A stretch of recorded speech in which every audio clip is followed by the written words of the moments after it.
Do you think it's time to proclaim myself as the president of the Passport Sis group, though? For those of you who are single and are looking, it's never too late to look outside of the borders. And you know what? If the guys can have their little passport bros movement, then hey, it's time for y'all to jump on.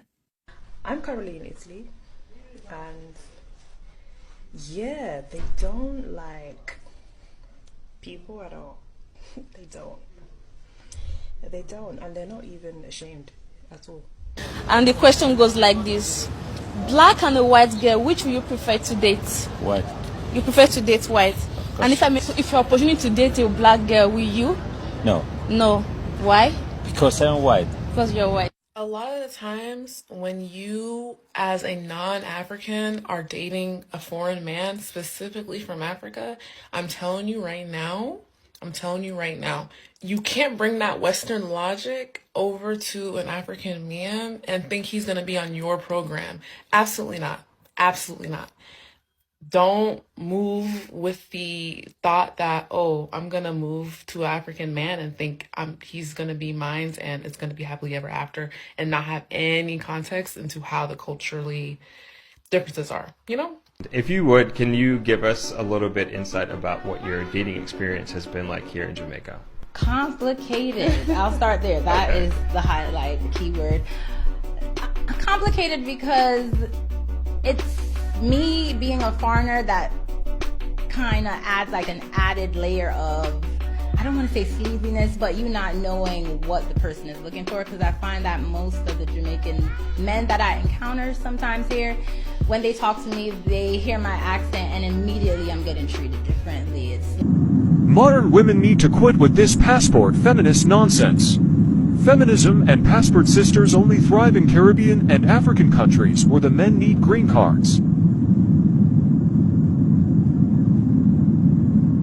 You know, I always think it's funny that women have never been, or at least in recent decades, women have never been hold back in dating who they want to date, right? Or going overseas and, you know, the girls' trips on their, what is it? Whatever they want to do, right? Flying and hooking up and, you know, being with other men. It's usually men who are criticized for their actions of dating outside their race or dating outside of their country. But the difference is that men in general, right? Of course, there's a good deal of men that just wants to do it just for the fun.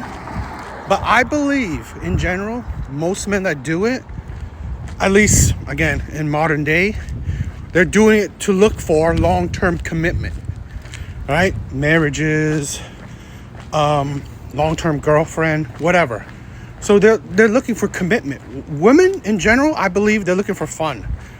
You know, they're going overseas to, whatever, have fun, hook up, date. But it's I think, very temporary, because even in other countries, men are either they're basically the same, they're really no different, or they are more strict. So you have to understand that, like other countries, men are more traditional than US men. Or at least they are not willing to change that traditional mindset. Where, again, they believe that men are the head of the household, women follow, men lead. But, you know, of course, modern women from Western cultures, they won't be able to withstand that, nor do they can easily submit. So, of course, most of the time, they find it a struggle to, you know, find long-term commitment outside the U.S. So, things like that will always backfire on women. And it's funny that women think that it's like some kind of payback because men are doing it, so women are doing it. It's not. You are pretty much just rounding up your body count and dating men that you won't have a long-term success with. I have another option. we can be passport sisters. Like, I think men overseas or in other countries definitely approach women differently. Dating in China, how's the dating experience in China for you as a black woman? I live in Shanghai, by the way, and within maybe 2 months, I was like, I can't do this. Like a couple of weeks ago, went on a date with this really cool guy, and we had amazing conversations, and I thought this was a really good date, but I could sense from the way our conversations were going that he was more into Asian women than he is into black women. One guy was just like, I love big booty black women. You love big booty black women. Sir, goodbye. Goodbye, child. So I'm African American, I'm black, so I'm brown. They're not as attracted to brown skin as they are to white skin. So they love them some Caucasian women, honey. Like, they love them some Caucasian. They believe Americans are very open when it comes to sex. So things that they won't say to a Chinese girl, baby, they will feel comfortable saying to a foreigner. How would you say, like your dating experience has been so far as a person of color in Korea? I either think we're like really like easy or like down to try like a lot of things. I don't know. I feel like they go in with them intentions and it's kind of like awkward or weird. I feel like if they are dating foreigners, they're more likely to lean to white than black. I am all too familiar with this rule in the Indian community. You know what's worse? I am heavily attracted to men of this community, so I am all too familiar of the conversation of you're never going to meet my parents, but we can still date. Keep in mind that your image is being shown worldwide. Passport sisters will only win in Caribbean countries and African countries where the men need green cards.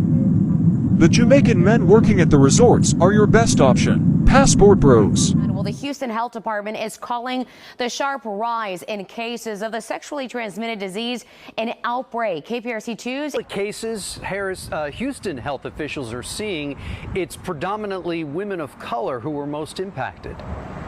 Nationally, there's been an uptick in syphilis cases, and health officials here say in many ways Houston is no different when it comes to what's happening in many major urban areas across the country right now. As syphilis cases in women have increased by 128%. New infections rose from 1,845 in 2019 to nearly 3,000 in 2022.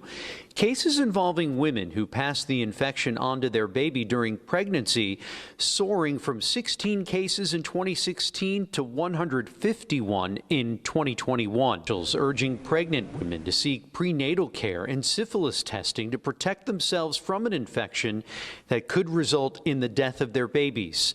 Untreated syphilis during pregnancy can result in a stillbirth. We're waiving fees, so we want to encourage folks to come in and get services. Local